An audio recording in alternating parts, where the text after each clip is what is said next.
ஒரு டைம் ஃப்ரேமுக்கும் ஒரு time period கொடுக்கும். இப்போ ஒரு டெய்லி சார்ட் எடுத்தோம்னா, அப்போ டெய்லி சார்ட்ல பண்ற அனாலிசிஸ் ட்ரெண்ட் கண்டுபிடிச்சிட்டோம். அதுல அனலைஸ் பண்றோம். லெட்ஸ் சே ஒரு பேட்டர்ன் ஃபார்ம் ஆகுதுன்னு வச்சுக்கோங்களேன்.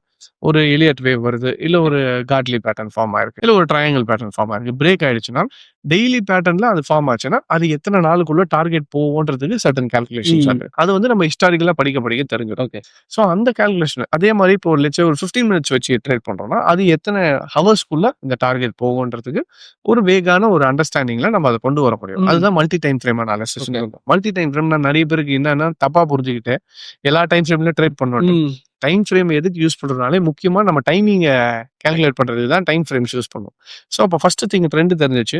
அடுத்தது மல்டி டைம் ஃப்ரேம் யூஸ் பண்ணி எவ்வளவு நேரத்துக்குள்ள போகலான்னு தெரிஞ்சிச்சுன்னா, மூணாவது விஷயமா நமக்கு என்ன தேவைன்னா, எந்த இடத்துக்கு போகும்ன்றது தெரியும். இப்போ ஃபர்ஸ்ட் இந்த டைரக்ஷன்ல போகுதுன்னு தெரியும், எவ்வளவு நேரத்துல போகுதுன்னு தெரியும்.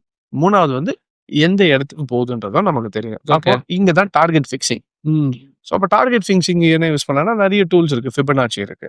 இல்ல பேட்டர்ன் எடுக்கிறீங்கன்னா டபுள் பாட்டம் டபுள் டாப்ஸ்னா அப்போ அதே லெவல்ஸ் வந்து நம்ம டார்கெட்ஸா யூஸ் பண்ணுவோம். ட்ரெண்ட் லைன் எடுக்கிறோம், சேனல் எடுக்கிறோம், இல்ல ஃபிளாக் பேட்டர்ன் அட்வான்ஸா போய் ஃபிளாக் பேட்டர்ன் எடுக்கிறோம், அதுக்கோட டார்கெட்ஸ் என்னன்றது முன்னாடியே ஃபிக்ஸ் பண்ணிடுவோம்.